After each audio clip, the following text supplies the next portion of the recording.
Hi everyone, I want to start off today's video with a big heart for you. This is an eclipse reading for your personal astrology for the Aries Anaretic eclipse that's happening tonight, April 19th at 9:13 or so p.m. Pacific time. That's on the west coast of Canada or the United States. You need to move that up, so it's going to be just after midnight on the East Coast, and then early in the morning for Europe, and just for India it will be at 9 a.m. So you just need to adjust that to Pacific LA time, 9:13. And so the new moon happens, and then we get this beautiful solar eclipse that's very rare.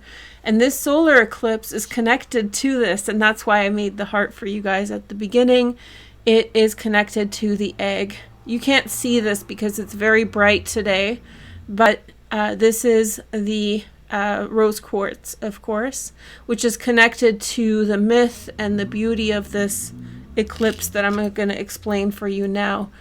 If I could call this eclipse anything, it is connected with the birth of Venus. And I'm so excited to be able to share this with you because no such eclipse will happen again for a very, very long time. Hundreds of years after our descendants are gone. So this is it. And so this eclipse is also connected with a string of eclipses that have happened through the centuries, and we'll talk about that in a minute. But I just want to bring you back to the egg. I forgot to mention that we've just had Orthodox Easter, and Orthodox Christians just celebrated Easter last weekend. So happy Easter to all of you who celebrated that. And Western denominations of Christianity had Easter as well. Those stories are deep. We all know this, and I'm not here to debate what came first, the chicken or the egg. That's a little joke. But I'm here just to point out that the egg is a very old and ancient archetype. Well, it's still fresh in our minds from Easter for this 29th degree of Aries, the Anaretic degree. So let's talk about why this is rare, and we'll go into things a little bit deeper now. So it's very rare because there was an eclipse in 2004 in the 29th degree, and there's a eclipse here now.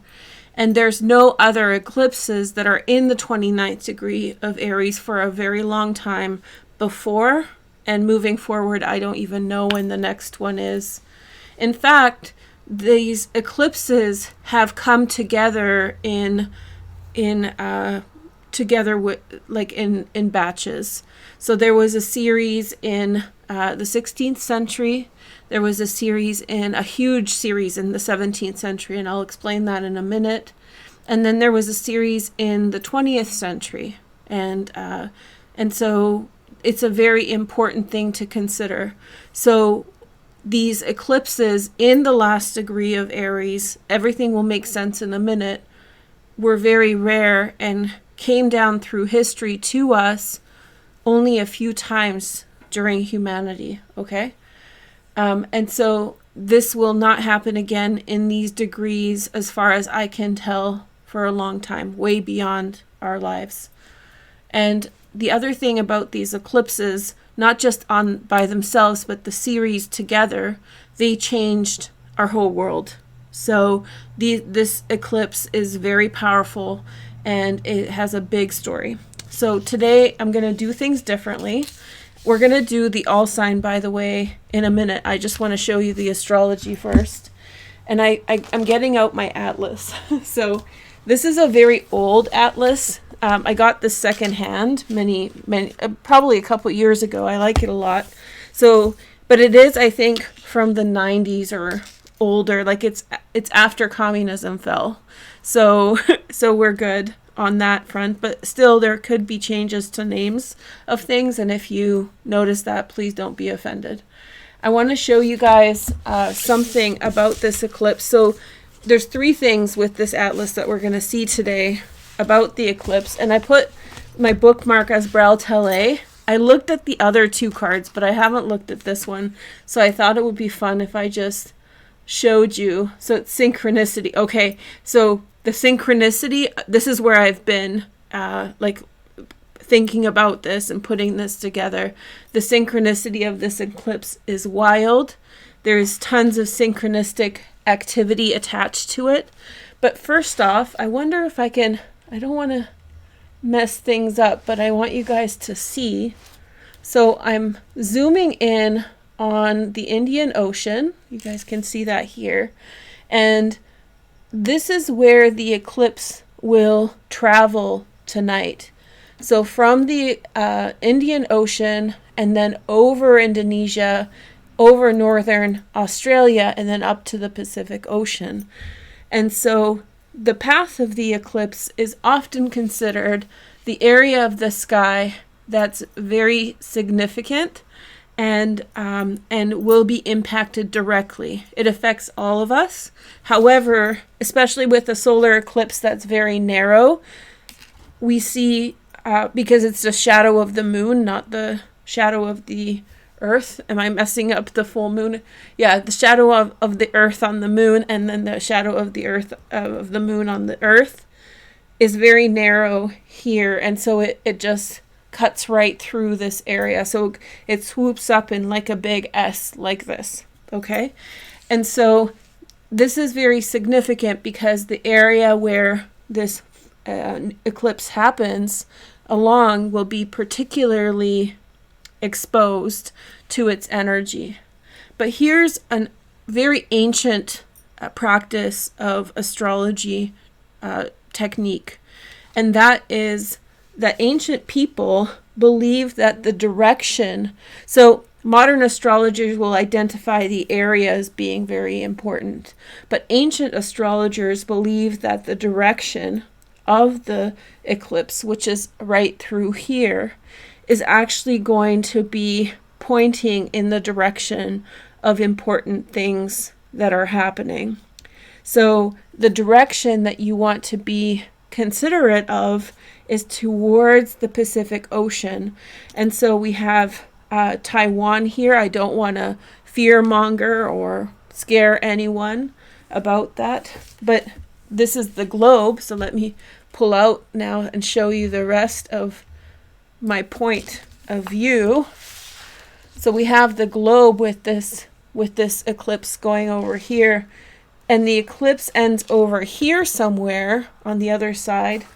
However, I just heard on a news channel, and I'll mention it in the description if I find it again, that there was a hole that was found right here near Oregon State in the ocean. And the concern of that is tectonic activity, specifically earthquakes. Now, I don't want to fearmonger, but the eclipse is coming this way. And so because of the recent extreme activities, the Tonga explosion, we seem to have forgotten about it, but in terms of volcanoes and mountains and things, that's a blip. 1 year is a blip on the map. There was also a big volcanic explosion in eastern Russia just a couple weeks ago. If you follow me on Twitter, you'll see that the antipode for that explosion is here in the South Atlantic Ocean. Here's Tristan da Cunha. If you're following me on Twitter and you were curious about that, here, let me show you this. I love the map. I love maps. And I love little islands, so I was familiar with Tristan da Cunha already. I'll switch the map around so you guys can see. Sorry if it's upside down, but you can figure it out. Tristan da Cunha is right here, and it's the furthest most inhabited island in the world, and it's a volcano. It's an active volcano, and there's people who live there, and it's beautiful. But I'm worried that there would be some volcanic activity there because of the Russian volcano. However, now I heard that and I'll get the news source for you guys. I'm not trying to be shady and take someone's information without giving them credit. I just forget their name. And so when I find it, I'll provide a link in the description for that person's name, or I'll put it on my Twitter. So go follow me on Twitter to find that person's name, because on YouTube it's another platform, so I'm not sure if I can send it to there. But my Twitter's kind of dirty and messy. I don't have the blue check mark yet, so just go over there and check that out if you want to know more about this. I'll link the news information here, but they said that there's a hole right here. There's a hole right here off the coast of Portland, Oregon, and this is important because there's a very active volcanic or tectonic range of mountains that freshly formed, relatively young, and a subduction zone between an oceanic plate, continental plate, and actually a third plate called the Juan de Fuca plate, and they're all smashing together, pushing one up. So we're just on the west coast of Canada, west coast of the United States, where we're overdue for an earthquake. So a hole is disconcerting. And so yes, so the eclipse is traveling this way, and I wonder, because with these old practices of astrology, they suggested that the direction, which would be somewhere over here, I wonder what will happen. I'm not staying in my apartment tonight. I'm going to be on the ground floor counting my blessings. Okay, so yeah, that's for consideration. Other themes of this eclipse that are very important to kind of think about are, so we mentioned the birth of Venus. I'll explain why that is in a minute. It's a very important energy. This new moon is full of surprises. There's elements here of the undoing of the self and touching upon the id, which is the kind of blueprint that we work off that we're not conscious of in terms of our daily life. I did a video for members only, and I did it live, so some of you who aren't members got to see it live, and now it's a members only video. And it's a tarot reading with some astrology, some food for thought about these eclipses that are beginning in Aries and in Libra, which are cardinal signs. So if you're interested in getting your feet wet into this new energy that's coming up, go to the members only video. It's in the description, and go check that out. The reason I'm mentioning that is there we talked a lot about the self undoing and the truth coming out about the self to oneself, no exposing others or anything like that, just self-awareness. And in this eclipse, you're left to face the truth of who you are, left to confront the pure reality of your inner workings. And many of us perform a character in our daily lives of who we should be like, or who we want to be like, and these are good things, aspirational, behaviors. But there is a fundamental nature of things that we may not accept about ourselves, such things as desires that we are shy of or ashamed of even. And so this eclipse is showing you the real dirty of who you are. And to be honest, it's these points of truth which allow you to face yourself and achieve, fulfillment, self-fulfillment. So it's a beautiful energy here. The energy of this new moon is also that of colonialism, and we'll get into that in just a little moment. I don't want to make this channel super political. Those members only videos got much more political than I'll get to on here. But it is important to recognize this because of the astrology is so strong in that direction. So I'll mention politics or world events if there is a extremely strong correlate to an astrological feature that we're talking about. So mundane astrology, I'll mention it when it's needed. Today's video is not about mundane astrology. Go to the members only videos if you want to know more, but just know that this new moon is about colonialism. And I guess that brings us back to the egg, right? Because the egg here is kind of reminiscent of how a story of an egg that's very ancient. You guys are going to hear a story in a minute about an egg. Traveled down through the centuries, and we have this story of the egg with us today in Christianity. And I'm not saying one caused the other. There's many eggs, many stories around the world. I'm not trying to offend anyone. But in reality, I'm going to tell you a very ancient story, probably 5,000 years old. So, it is about an egg. And that speaks of colonialism, how one group of people took stories from another. Many, many ancient people, through doing my preparation for today's video, I was really baffled at how many groups of people have disappeared from the earth.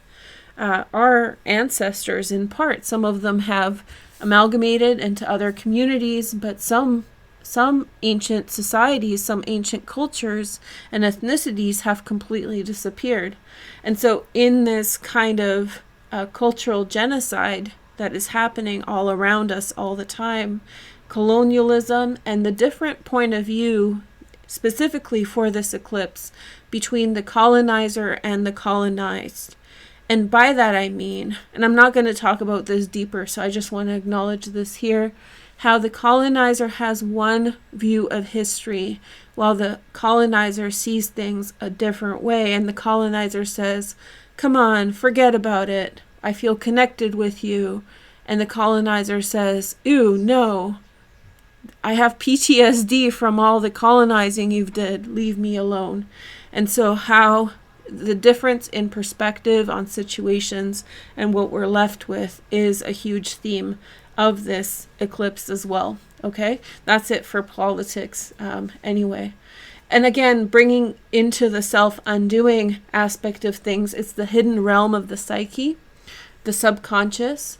The id always knows the truth about you, knows your natural reaction, and it is your black box of experiences, which means that the experiences that you have accumulated up to this point in your life have built up inside of you, and whether you like it or not, you have a black box inside you called the id that you can't access directly, that is in some way directing everything through you and around you. Okay, so it's this eclipse at 29th degree of Aries is very direct and very, very direct, and yet surprising, because it's kind of like looking at the tip of your own nose without a mirror. Kind of hard to do.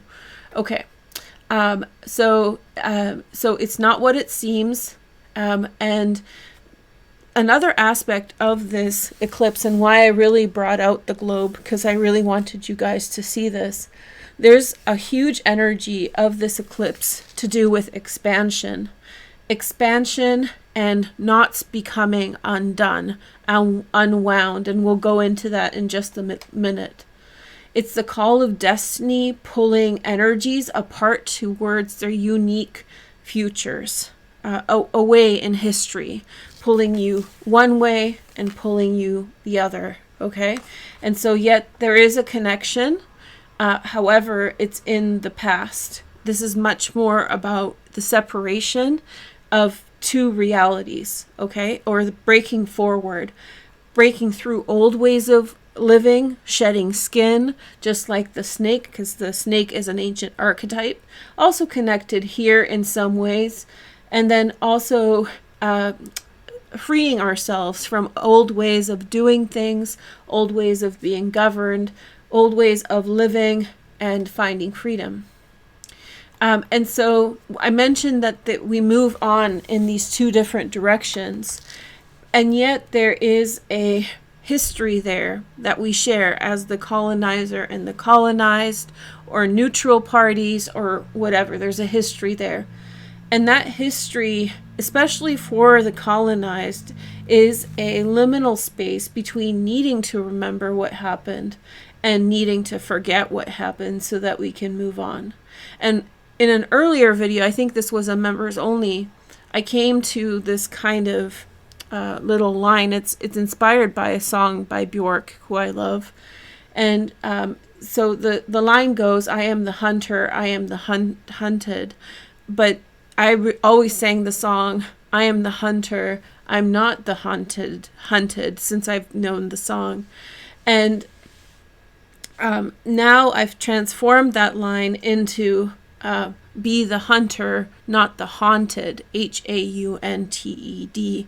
So there's this, and that really correlates with this eclipse in Aries. So it's about breaking forward, not being hunted, being a warrior, being a savage, and going after things. And one more thing about the liminal space and about your id and the baseline energy that you're working with here. We can try to problem solve and understand things on a very deep level, but sometimes we'll hit a wall when we continue to pursue answers over and over and over again. And sometimes we have to let go and just live and play out our destinies, allow things to happen, right? And that can be very scary. So this is a scary place in the sense of the unknown abyss that's before us, okay? And so sometimes you can't analyze situations enough, and basically you have to go with your gut instincts. So it's also an area that's blessed for art, creativity, and self-expression. So all my artists out there, this is your moment to shine. And we've talked about this, but I'll explicitly say this again, and I'll explain why I'm saying this in a minute. Politically has been marked by a balance of power breaking away and old dogmatic ways of rule that have broken down in the past. And we'll talk about this. That's tied to previous eclipses. So let's look at astrology. We're going to do very little traditional astrology today. I hope you guys don't mind, but I do think that this is much more like with it, what's going on. So if I did both, then I would essentially run out of time. So let's acknowledge this. The sun at the 29th Anaretic degree, 50 minutes, it's the last 10 minutes of the degree, is actually going exalted in Aries. So it's a powerful sun. But there's other energies here. Now the third decan of Aries is ruled by Venus in traditional astrology, and she's in Gemini, which is technically she's in Gemini. However, I don't think that the rulers of the decans or Mars and Cancer, I'll get that to that next, are actually, that's the ruler of Aries, are actually, I think that there's a better, the way that I see this eclipse is to do with what I've already mentioned. So Venus is in Gemini. And so she's okay in Gemini, but it's not the best placement. It's not, if you have Venus in Gemini, I think people who have Venus in Gemini are fun. They're easy to get along with. They're, so it's not a personal jab at you, but Venus in Gemini is not the easiest placement. And so doesn't give us much energy. However, on April 11th, the other ruler, the modern ruler of the third decan of Aries is Jupiter, which created a conjunction with the sun on April 11th. So we've just had our reset, our annual Jupiter birthday, and so therefore we're in fresh Jupiter energy. So that's a big blessing that Jupiter is in Aries and blessing this Aries energy. And I do feel, for everything that we'll talk about today, I do feel very hopeful about this eclipse. So I hope that there's no volcanoes or terrible things with Taiwan or terrible things happen in Indonesia or Northern Australia. However, or with Tristan da Cunha, my favorite island in the South Atlantic. I'll go there one day and we'll film a live. I don't think I can do a lot. Well, maybe with like Starlink or whatever, but maybe I wouldn't get good internet otherwise. Anyway, so we'll see about that. So I hope that there's no bad things in the world. The new moon is affected by Venus. Third decan of Aries is ruled by Venus. Jupiter is also ruling the third decan, and Mars is the ruler of Aries. And so Mars is in Cancer, and so Mars is is in its fall in Cancer. It's not a very strong Mars, And so the moon is in Aries, and sometimes that would be called a mutual reception because the moon rules Cancer, and the Mars rules Aries. However, I've heard before that if a planet is in its fall or weekend, that mutual reception doesn't really work. So it has to be a healthy planet, which this isn't. So all those interpretations, besides Venus, besides Sun exalted, which is beautiful, the second time we get a new moon based on that, these influences are much less significant than the 29th degree specifically. Okay, so I want to show you my second map. I'm trying to see everything in one go. So let's see. I'm going to pull out a little bit. So my second map that I want to see, I don't want to mess this up, is here. And I have a bookmark, another card we're going to look at together. Let's see.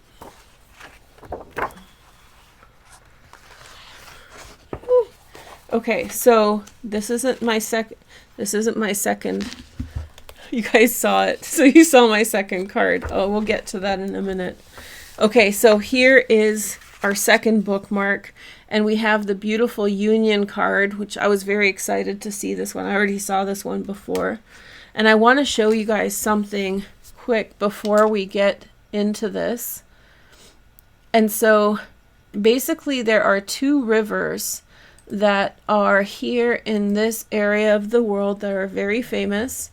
And many of you guys know about which rivers I'm referring to already.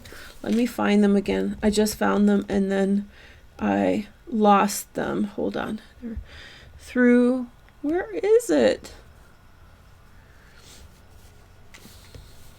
Oh, there we go. It's through a rock. Okay, so we have two rivers that are very ancient. You guys probably will not see it very well, but if you guys have a TV or something that you're watching on, maybe you will. So this is the region, this is a rock, and it's the area of ancient Mesopotamia. And here we have the Euphrates River, and then we have the Tigris River. And so let me see if I can show you guys a little bit more centrally here. So this is the Euphrates River, and this is what we're going to talk about next. And this is the Tigris or Tigris River. And there are two rivers that come together that exit into here into the Persian Gulf. Okay, and much astrology and much ancient civilization is built around the existence of these two rivers, because this is where people settled, and this is where people learned to farm, and this is where people became prosperous for the first time, so much so that they could grow crops and so forth. So a lot happens in this area of the world, and that is now Iraq and Syria. And so these are ancient, these are our collective roots. We all come from here in one way or the other, or we're influenced by these areas directly. So this is important because this correlates with the area in which the new moon eclipse is happening. So let me tell you my ancient story now, since I've teased you long enough. And so this connects with the birth of Venus and with the egg. And it all starts with an egg. So there was an egg at the bottom of an ocean, I believe, maybe a river, it's a body of water.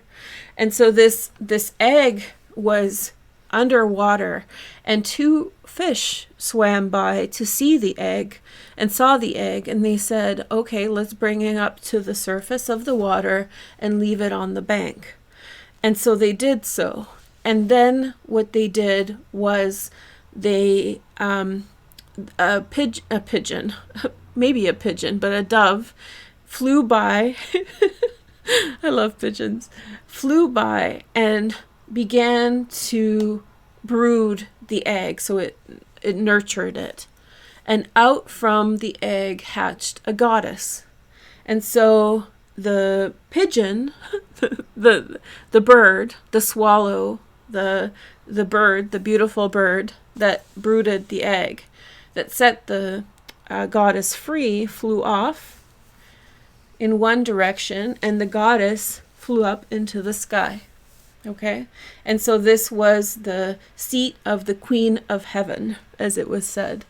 And so it is in this location, this ancient story says that a beautiful goddess was hatched from an egg.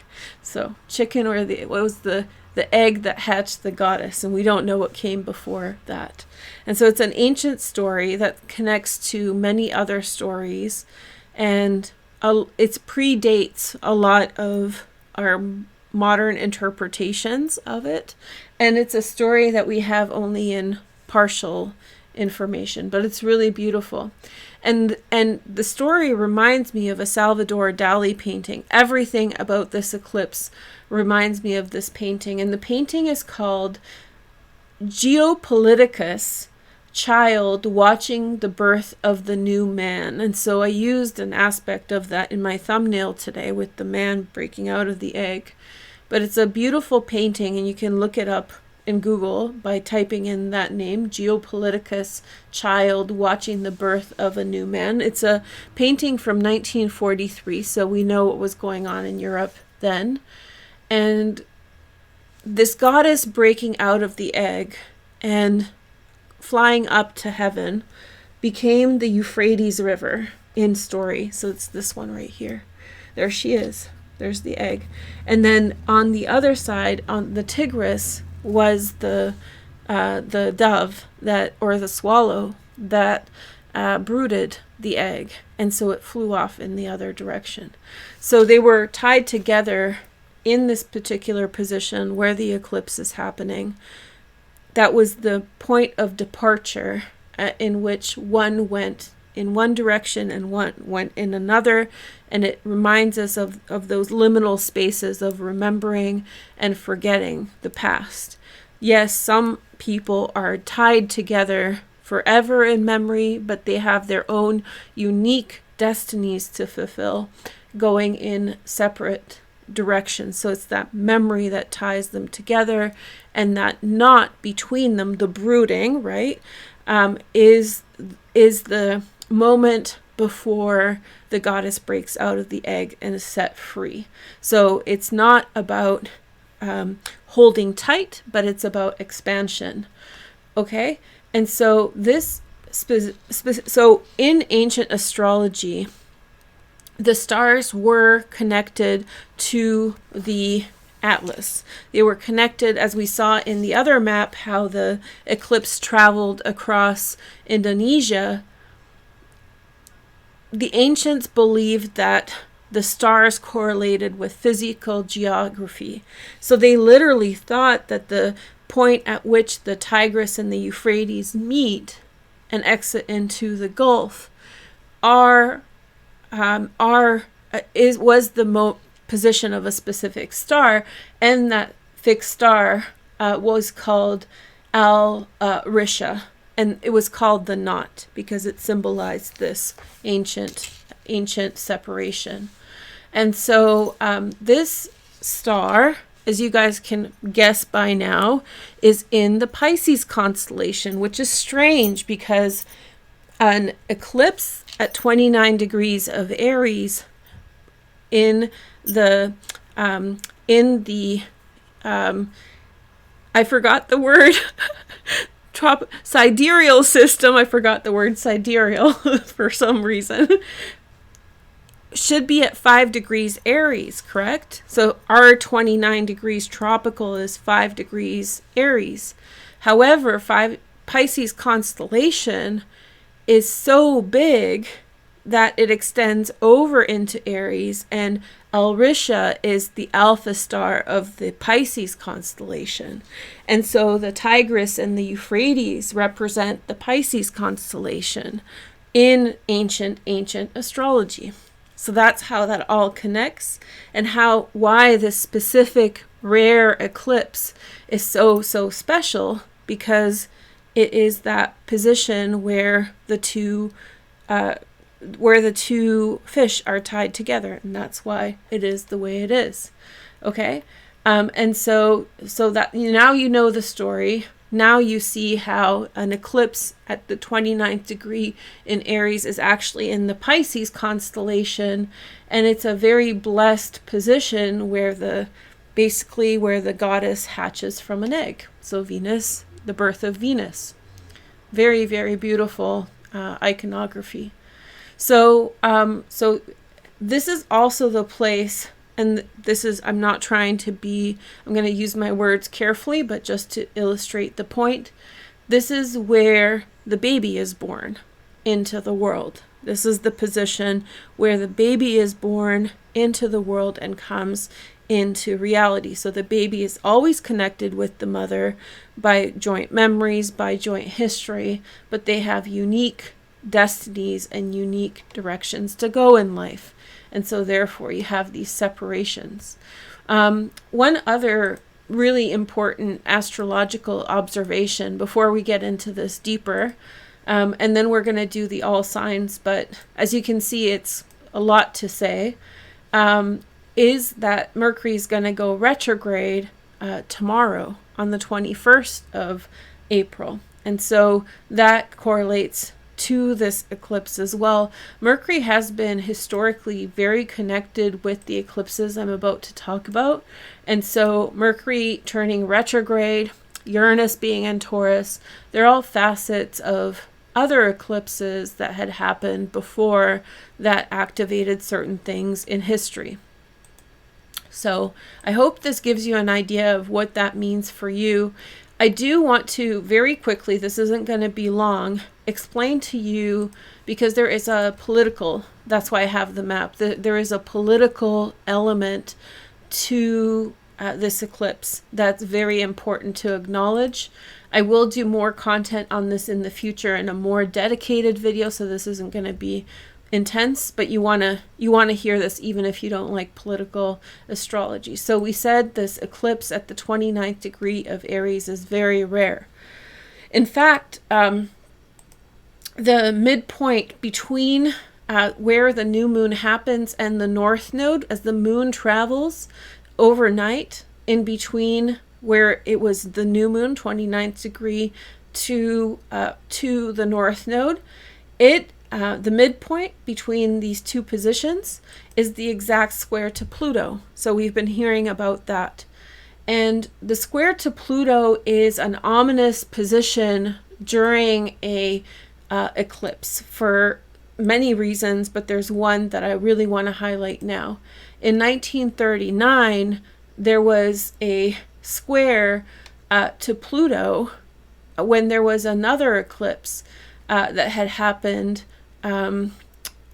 Excuse me, hold on. There was another eclipse to Pluto. That's it, because I was looking at the chart the other way, up and down. I was like, is that correct? So in 1939, there was an eclipse in April 19th, and it was also in these degrees, 28, 29, and I'll explain all that in a minute. And this squared Pluto at the Anaretic degree of Cancer. And so this was a moment in which was before Germany had invaded Poland, but Germany had already expanded into other territories, including the Czech Republic. It was Czechoslovakia, I think, back then, and basically had already begun. But by April 1939, the war machine kicked into gear. Okay. It's also a very sad day annually for most people because Hitler's birthday is on April 20th, which is also connected to this area of the chart because Hitler's sun was a 1 degree Taurus sun. And Mercury was actually his more dominant planet that was correlating with these eclipses. Hitler, for all his evil and everything that he's done, his Mercury was the mouthpiece of a shared memory of the German people. And let's face it, and I don't want to be political, I like German people, but let's be honest, there was a hundreds, 1,000-year-old history of expansionism in Germany in which World War II was not their first time at bat. And this is a very complicated conversation in terms of, colonialism, violence, and war. And it's not appropriate to kind of break that down here. But I just wanted to bring your attention to the fact that Hitler's Mercury was at this position of where these eclipses happened, including in 1939, the eclipses right before the war began, or as the war was beginning. And Hitler's known for being like the yelling man from the top of the podium, right? That's how I see him, like incredible. Like I cringe when I hear him yell, and it's just extremely loud. And it's that yelling, that Mercury screaming some kind of curse that had been with the German people for thousands of years. The German people had come down from Scandinavia into Europe thousands of years ago and migrated and spread out throughout Northern Europe. And German people have touched many cultures, and it's a very, very deep history of that. And so the pinnacle, there's something going on, and as a person affected directly by that war, because I'm Polish, I'm not trying to trivialize it or minimize it or play it off, but that war was symbolic of something much older and much deeper in that memory of that people, and connected with very deeper things. And so when you look at the eclipses that happened in this 29th degree, you begin to see a pattern, specifically that there were eclipses. You remember at the beginning I told you that there were eclipses in the 29th degree only at specific times. So the 16th century, the 17th century, the 20th century, so that's 1939, and 1958, that's when they started building the Berlin Wall. There were sequences of eclipses hitting this particular position, a position that was prominent in Hitler's chart, that this eclipse is connected to. And there's a lot going on with Germany right now, so it's important to acknowledge. But just so for your information, a little nod to the head to all of this, in the 16th century, there began a movement to differentiate Christianity in Europe between two systems, the Protestant and the Catholics, right? And so in the 16th century, in the 1500s, began a new inception of governance away from religion and more autonomy. At that time also, there began new political movements of autonomy in Europe. And so as these eclipses happened, exactly at the time when things happened in Central European history, that in the 16th century, that led into the 17th century, which I'm going to talk about now. And so it was the precursor to the 17th century, deeply connected with diversification in religion, and also breaking apart, just like the goddess broke out of her shell, right? Freedom seeking, how we're all breaking out of our shell with this one. Breaking out of systems of governance that were in one way restrictive and old. And so the 17th century was more prominent. That was the one time in history in which there were a lot of eclipses, solar eclipses, new moon eclipses in the 29th and 28th degree of Aries. And in the 17th century, when these eclipses began, the most violent war in European history that was religious happened in Europe, on German territory. And I want to show you guys my last map for today. I hope I can find it. So if you guys were quick, you probably would have already seen the last card of defeat. Okay, and this is the Tower, and I'm sharing this with you. We'll talk about this separately, but just in case, before the eclipse happens, I want to acknowledge this last little bit. So in the 17th century, there was a series of eclipses at 29th degree of Aries, coinciding with something called the 30 Years' War. The 30 Years' War was a 30-year conflict that began as a civil war in Germany between the princes, or the estate holders, people who held land, and the emperor, the Catholic emperor. And so there was a religious division between Protestants and Catholics that began in the 16th century. That was a huge part of this.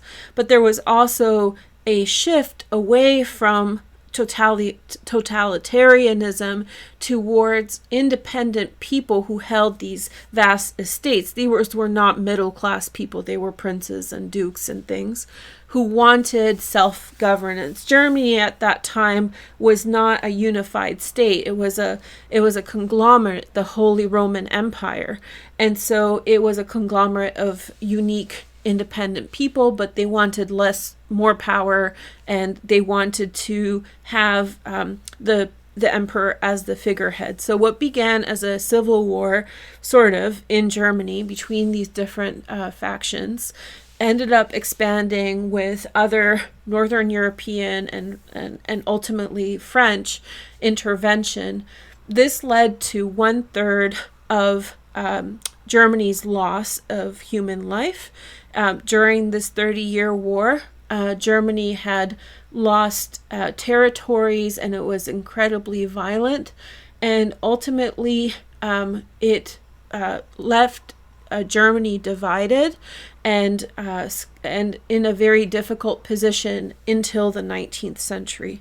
So it basically decimated Germany, left it fractured, and one can say that there's a domino effect from this 30-year war into World War I and World War II, where Germany was reacting to its decimation. And basically what had happened during 30 Years' War, just to be clear, is that these outside parties like France, Denmark, wanted different, Sweden wanted different parts of German territories for themselves for political reasons and other reasons. So very, very intense conflict that started happening as it was happening. These eclipses at the 29th degree were happening here. So if you have German heritage, you know what I'm talking about. And these eclipses were happening at the 29th degree of Aries, so directly correlating. And I'm not making excuses for German people during World War II. My family was affected by it. However, violence begets violence, oftentimes if wounds are unhealed, and the cycles of violence continue. And you know, in some parts, that's what happened here. And so now we have these two eclipses, one in 2004 and 2023 today. And what's been going on for Germany? They have had a massive terrorist attack on their Nordstream pipeline. There's big mystery around this event, and so some people are pointing fingers at their allies, and there is some serious concern that it is one of the allies. And I know you may have one or two in mind, but there are multiple accusations at different parties, legitimate accusations, and it's going to take a while to figure out what's happening with that. And so Germany's been blindsided, and the German people have been left with skyrocketing energy prices. It's just in turmoil. And with this history of Germany was the aggressor. I'm not making excuses for violent behavior. Germany was the aggressor way before World War II, World War I, and the 30 Years' War. And so let's just be honest, and I'm not saying that with hate, but Germany was the aggressor, however, was also victimized in this 30 Years' War. And I wonder if this Nord Stream pipeline and the impact of what's happening in Europe right now is in some way not triggering this 29th degree. So that's what's on my mind, and yes. And so that's all I have to say. Oh, I just want to acknowledge one more thing. In the eclipse in 2004 was also at the 29th degree. And so the eclipses in the 16th and 17th century predominantly oriented around the division between Catholicism and Protestantism. And then the other division that those eclipses correlated with was the shift in power from centralized emperor power to more decentralized dukes and different property owners. And however, in 2004, I've noticed another pattern, and that was more focused on America's war on terror. So that eclipse to me was really deeply rooted in events in the Middle East.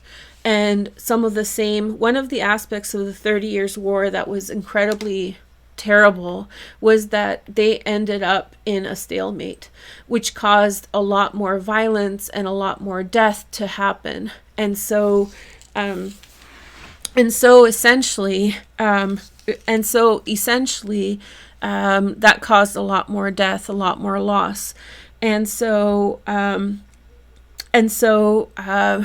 in the Middle East and in Afghanistan, one can argue that this colonizer or colonized different perspective from each vantage point, looking at the same point from different perspectives, cannot come into agreement on a shared perspective or a shared view, causing a stalemate, which is the most violent, the most brutal types of wars. So this is the last eclipse that is happening at this degree for a long time. I think it's a very important one for Germany, and I hope that you liked my presentation here on it.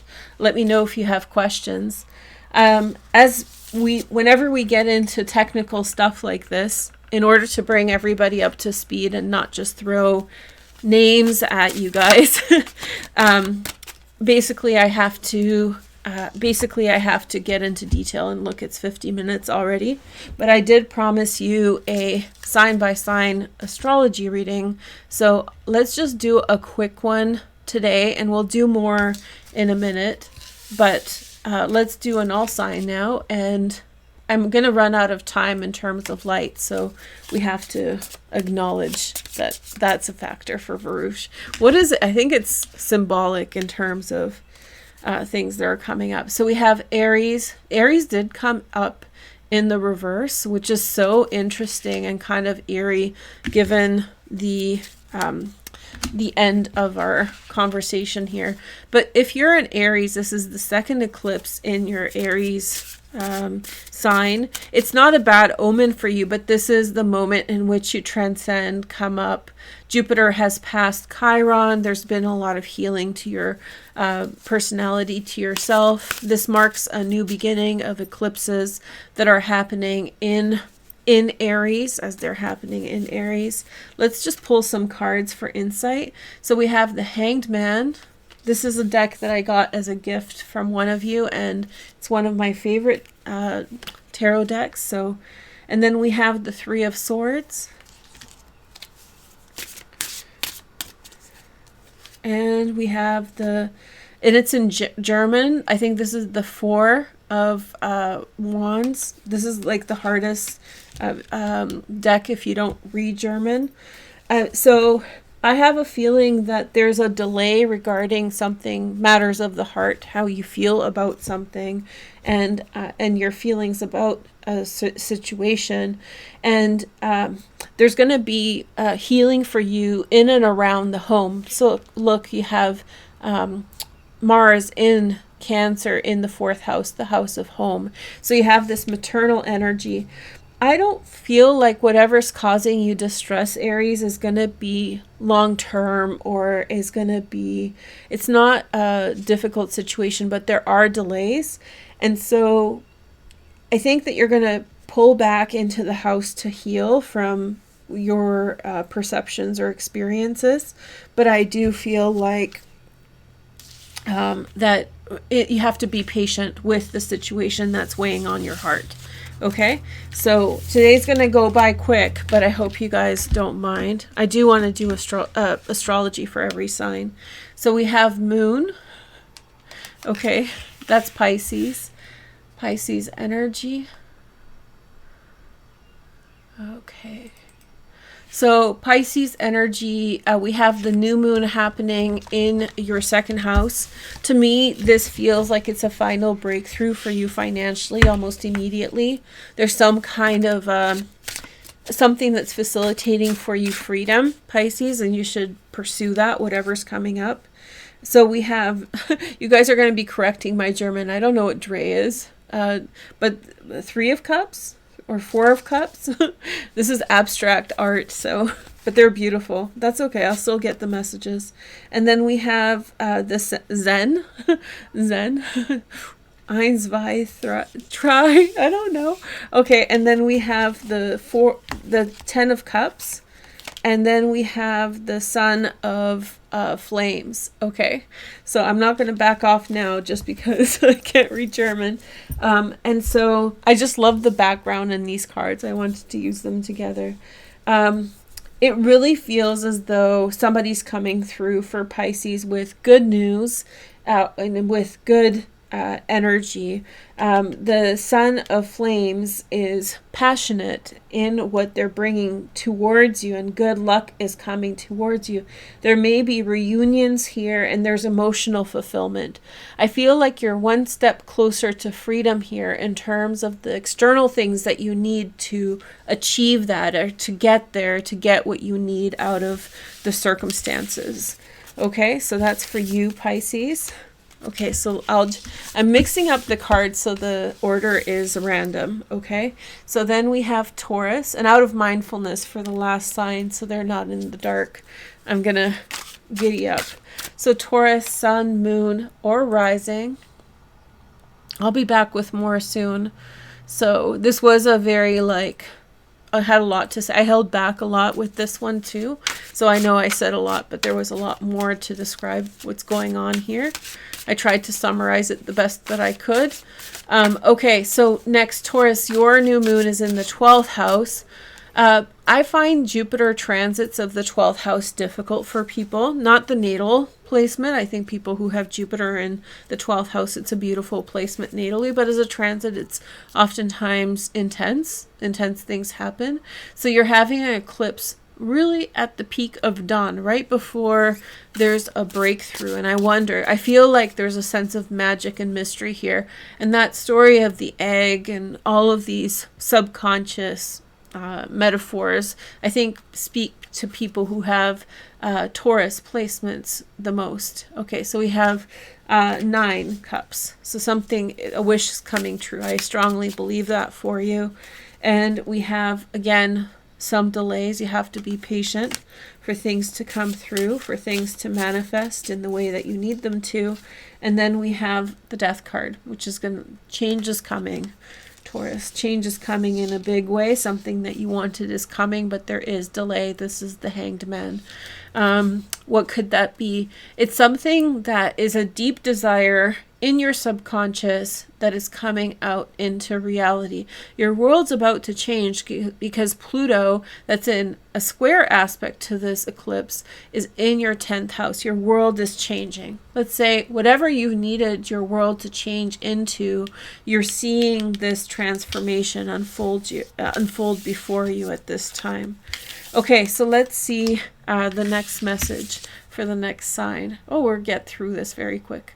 And then we have Aquarius next. Let's have a look to see where the eclipse is happening in your chart, Aquarius. So for the new moon eclipse, it's on your IC. So that's very important. As you guys have been giving me feedback that I'm very on the point in terms of low energy for Aquarius. I'm an Aquarius moon, so whatever your sun sign is, or rising sign, but sun sign specifically, watch people whose moon it is that read. So when they say I have an Aquarius moon, Virgos watch the Virgo moons read, etc. They provide messages that are very, very organic. Okay, so I don't mean to sound like an almond mom, but organic. But here, so when I'm saying the low energy for Aquarius, it's not a bad energy. It's just the valley. It's the stillness. And so here along the IC, it's very much like the goddess breaking through the egg again, breaking through, beginning a new path. This is the start of a wonderful new journey for you, Aquarius. Let's see the next message. So again, we have the same cards that I don't know how to, you guys can correct my my interpretations. I think it's 10 of Wands, Zen 10. I know German's very similar to English. And then we have Ace of Swords. So I know this. But they're beautiful. They're worth it, right? The messages are going to be still correct. And then we have 3 of Swords. So the other one was a 4 of Swords. Listen, so some of you are avoiding some very personal things, personal feelings, and personal hardships that you have been repressing. This new moon eclipse is going to bring them up tonight, tomorrow. They're going to help you feel awareness about some history, all the comments that I said in the beginning about memory, liminal space, trying to remember, needing to forget, all of these archetypes. So there are really relevant things that are going to bring up awareness. And it feels as though, and I'll tell you honestly, it feels like you're carrying a very heavy emotional load. You're carrying some very, very intense energy. This, to me, I got this card for a reading, and I said to the person, it was the 9 of Swords. I'm like, the 9 of Swords oftentimes represents the moment when you wake up from whatever it is you have been, sleeping on. And that can include not allowing yourself to see your own reality or whatever. So Aquarius, don't be afraid. A message comes and brings harsh awareness, but that harsh awareness, this is the goddess rising out of the egg. I learned something about eggs and animals. Do you know why animals start to break out of eggs when they're hatching? It's because there's no oxygen in there. There's enough oxygen for them to survive, but the lack of oxygen is the incentive for them to break out of the egg that they're in. Crazy, huh? So a little bit of something that ruffles your feathers at this time, Aquarius, and I don't mean to be, worrying you or anything. It's going to propel you to make the change that you need at this time. Okay, so pay attention. Then we have Capricorn. Hey, Capricorn, let's take a look at your astrology for this new moon eclipse. Okay, so the new moon is in your 4th house. And so for you, I feel like it's a blessing, something to do with your house. We have Vier, this is the Pentacles. Vier, I don't know, 5? We'll figure it out. And then we have the Zen of Flemmen. Flemmen. Sorry, if you speak German, I'm not making fun of you. I genuinely love these cards, and I only have them in German. Then we have the 8 of Münzen, which is the 8 of Pentacles. Okay. So Capricorn, I think that this new moon is a omen of good luck.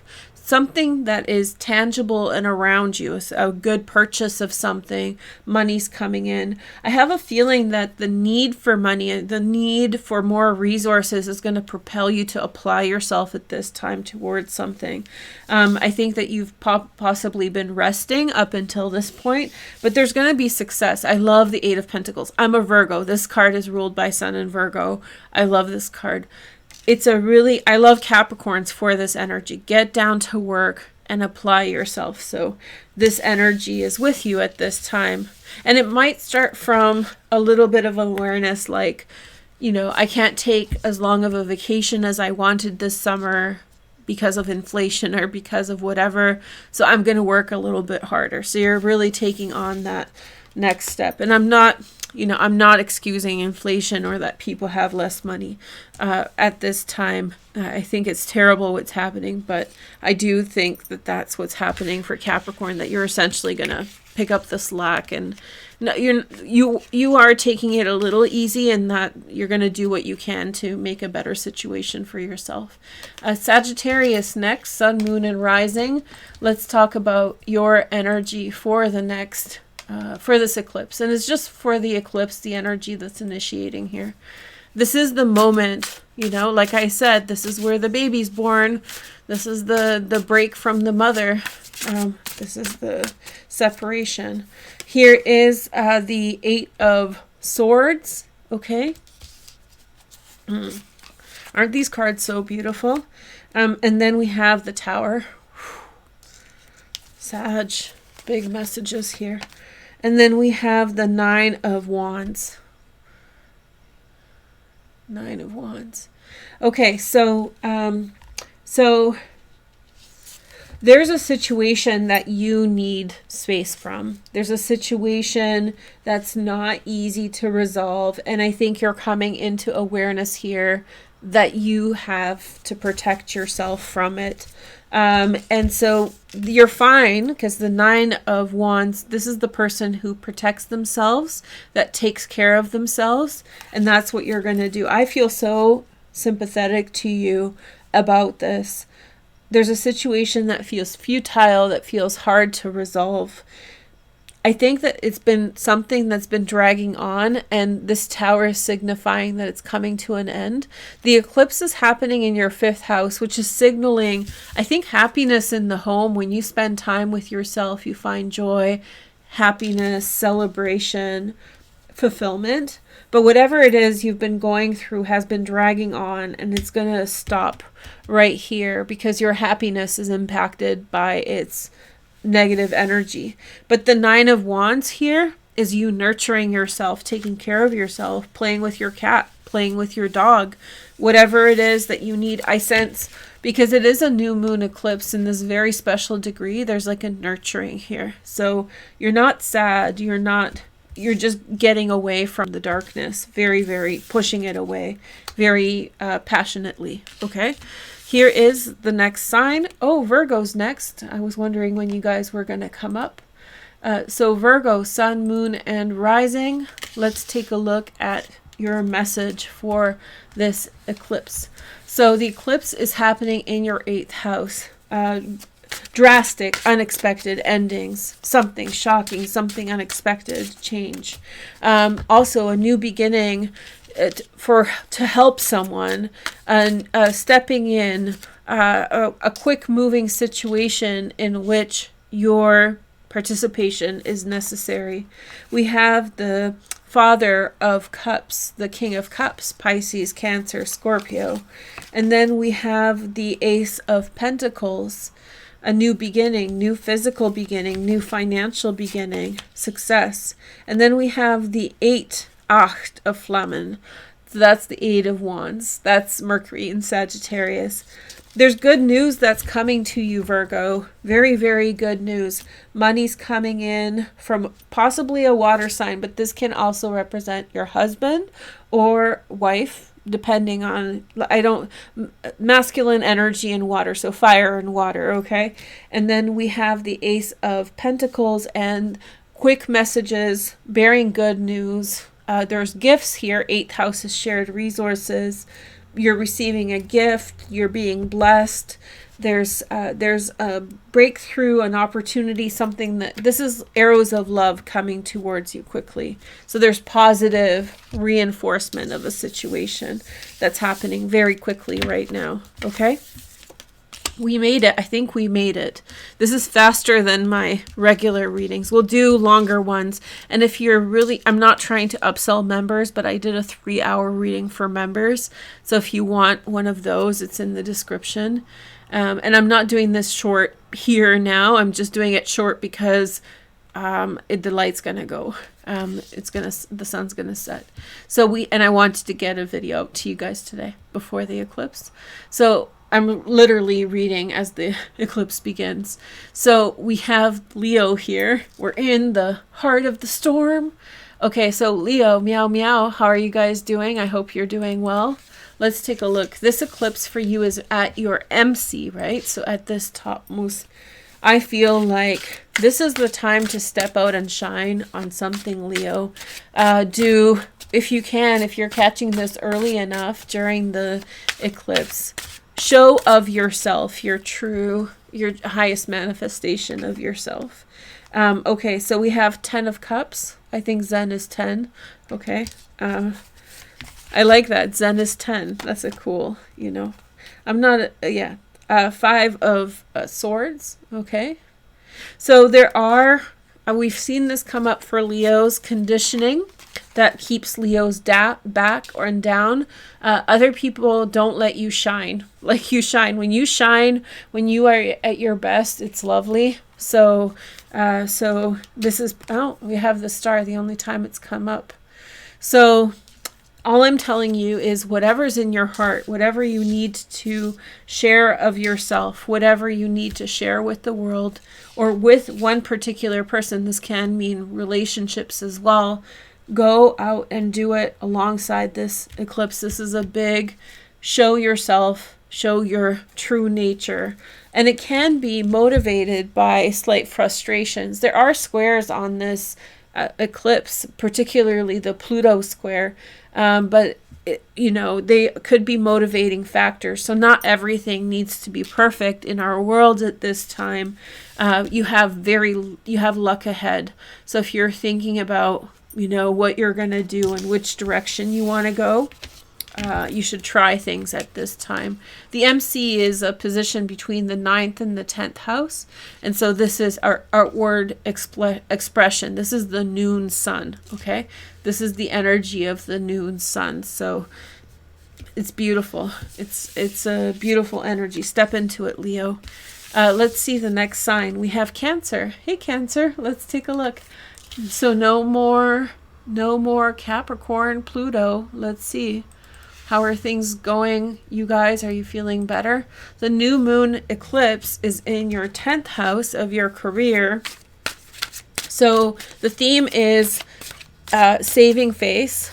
I also feel like you take on a very powerful energy in your company or in your energy around you. Like you assert yourself in public spaces with a lot of power at this time, a lot of self-assurance, and you command respect. 9 of Wands. You had been pulling away from other people and your public duties, whatever you do for work, or if you don't work, everything that you do in an outward way. You have been pulling away because you're shy of the people out there. And then we have the Fool comes up. So this is Uranus. Uranus is in Taurus right here. By the way, I didn't mention this in the astrological overview, but Uranus was in Taurus during the beginning of World War II too. Okay, and then we have the Father of Wands, fire, Sag, Leo, or Aries. Something is prompting you to come out of your shell, Cancer. You're taking a new step. You're asserting yourself a certain way. You're demanding more of your world. You're taking lead. You're taking the command. And so, yeah, you're taking lead. You're taking the command. You're pushing forward with a new agenda. You will not let other people kind of domineer you. Whatever you have a vision for in terms of your career, this is your time when you feel strongest, and this eclipse is going to give you a lot of energy in that direction. Okay, so very beautiful message for Cancer. We have 3 more, you guys. I made it. I just wanted everyone to get a good message. Scorpio, Sun, Moon, and Rising. Let's take a look at your astrology and tarot for Scorpio, Sun, Moon, and Rising. Okay, so the new moon is on your descendant. Scorpio, it's time to fall in love. if you have the ability to get lost in the wilderness at this time and see what comes to you, would be a very special exercise. This eclipse is not coming again in your lifetime. New moon eclipse at this 29th degree. Don't worry about the German history lesson that we had today. It's for a personal, think of the goddess hatching out of the egg. It's a much better representation of the energy. It's a very dense area of the sky. For example, we think it should be sidereal Aries, but it is sidereal Aries, but it's in the Pisces constellation. The Pisces constellation is huge, and so it takes up way more degrees than 30 degrees. So we have 8 of Swords, haunted, or, you know, the hunt, be the hunter, hunted, you know, be the hunter and not the haunted. The 10 of Wands, weighed down by the past. I really want you to just walk away. 5 of Pentacles. There are burdens that you feel you are carrying. There's a history there that's heavy for you.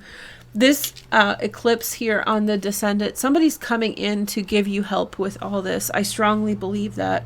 I feel like you're getting more of an ally, a more friend. You're recognizing who your real friends are. They're just coming in towards you with good energy.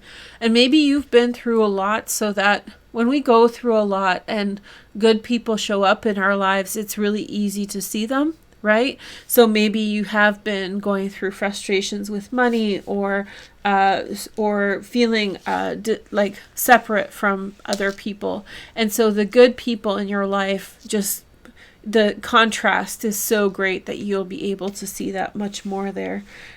So alliance. And when I said go out and mingle or connect, please do so wherever you are in the world, because you may actually put out the energy that you're willing to accept someone in your life at this time, because it might be a big blessing. Not just love, friends, companions, whatever. This is, allow yourself, put yourself, even if you don't have that experience of love at first sight today, if you put yourself within this energy out there, then you're kind of saying to the universe, I'm open, I'm ready, show me what you have, because it could be a really big blessing that's coming for you here today. Okay, beautiful energy. Okay, so here is the next message. We have Gemini, Sun, Moon, and Rising. Let's see. Messages for Gemini, Sun, Moon. You guys are not even aware, because I looked and it was 50 minutes and I was like, how am I going to do this before sunset? And honestly, I was really happy with how I explained the astrology to you guys today. So I'm like, shoot, how am I going to do this? So the ability to finish this before sunset is a win. Okay. So be nice to me in the comments about this. I'll do longer ones soon. So for you, the theme is friendships, right? We've seen that come through with the new eclipse, the first eclipse that happened a month ago, and now the second eclipse at this 29th degree. And in the 29th degree, I hope that you're coming into friendships. So Scorpio just had a descendant that's over here on where your Sagittarius line is. That's where their eclipse is happening. And the energies are actually similar. Positive people coming in with positive energy, lifting you up. And both of you have chips on your shoulder or some heavy baggage from the way that things have been going, especially socially. So with this, you know, if you have a Scorpio friend, you know they've been through it all. And or if you have a Gemini friend and you're a Scorpio, you're in the know. Maybe you can be friends together. So we have the King of Pentacles, Virgo, Taurus, or Capricorn. There we go. That's a solid friend. I'm a King of Pentacles. Hey girl, hey. And then we have the 10 of Pentacles. Ooh, Gemini. You have strong allies, strong friends. And then we have the Sun of Flames. So in this energy, there's a very solid energy of friendship, trustworthy energy. And then there's an energy that's flighty. And I wonder what this is. Sag, Leo, or Aries possibly. But the marker of this card is that there is a person who might be not as solid of a friend as this King of Pentacles is. However, on an intuitive level, I feel as though this person is bringing to you positive energy. This person is bringing to you, it's almost like the annoying little brother, you know? So they're a bit of a inconvenience, but they're not all bad, and they have their good qualities. And even though they're not as solid as the King of Pentacles, with whom you have an established relationship and good dynamics, this person could be fun, maybe less commitment, so less intense. It's good to have a variety of friends and connections. So I don't think this is inherently bad. I think that the eclipse here is bringing good news to you in some way, and just like the goddess and the egg, you know, breaking out and finding something what's really true to you. Another thing comes to me, that in your subconscious and the id of what you may have friends with who you think you should have friendships with, people who have certain qualities, but there are people who you genuinely like, people who genuinely make you happy and genuinely make you laugh. Don't deny yourself those friendships, okay? Don't deny yourself those friendships. Maybe that's a lesson of this eclipse. Here is the next message. Last but not least, we have Libra, Sun, Moon, and Rising. Let's take a look at your astrology for today. And this extends over the next while. So your eclipse is in the 7th house. So the last 3 signs, what was it? Scorpio and Gemini and Libra. You guys are all getting eclipses in terms of relationships with others, breakthroughs in relationships, things that you may feel like have been lacking. You're going to get an infusion of what you need in that aspect of in that area of life into your chart. So we have the new moon eclipse, which is in your 7th house of partnership. You may have felt very lonely, maybe within a relationship or outside. And so this eclipse might be providing for you a companion, a friend, an ally, an advocate, somebody who, like, you know, when you bring things to others and they say, oh, like, why did you do it this way, or whatever, not in a mean way, but they just don't seem to respond in a way that you would like them to. This is the person who hears you out and says, you know, I get what you're saying. And they don't blow smoke up your butt, but they actually are make you feel heard and make you feel welcome. That's what I think you're getting. We have the 3 of Pentacles, someone at work maybe. 3 of Pentacles. And then we have the 3, someone at work hurt your feelings, hey?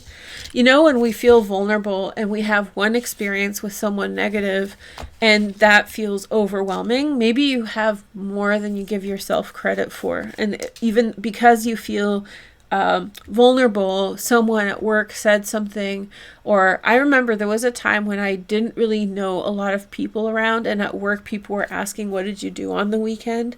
And it was, those questions are very like covert, you know, because they're kind of sizing you up, and it felt so weird at like those questions. I was very intimidated by, and so I'm sure they don't think anything of it when they do it, but if you are by yourself and somebody's asking you, so what did you do this weekend?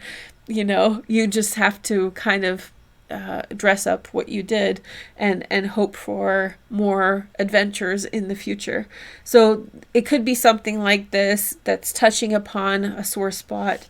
But there's our friend. So it's an air sign, daughter of swords, Gemini, Aquarius, or Libra. So you're getting an ally, a friend. And I would say for you, an air sign would be perfect. Somebody who understands how your mind works, somebody who, you know, hears you out and knows exactly what you're saying. Another thing I hate is when we need to just be heard and we're telling our story to someone and they don't get it and they ask you to explain what you're saying. That can feel so isolating. So someone who's intelligent and smart is on their way to you in an ally, friendship, or possibly love for some of you guys. Okay, so we got through it. I hope I didn't scare you with the talk on Germany, but it's more of a concern in terms of what Germany is doing or what's happening for German people. I think German people have been through a lot. And I think that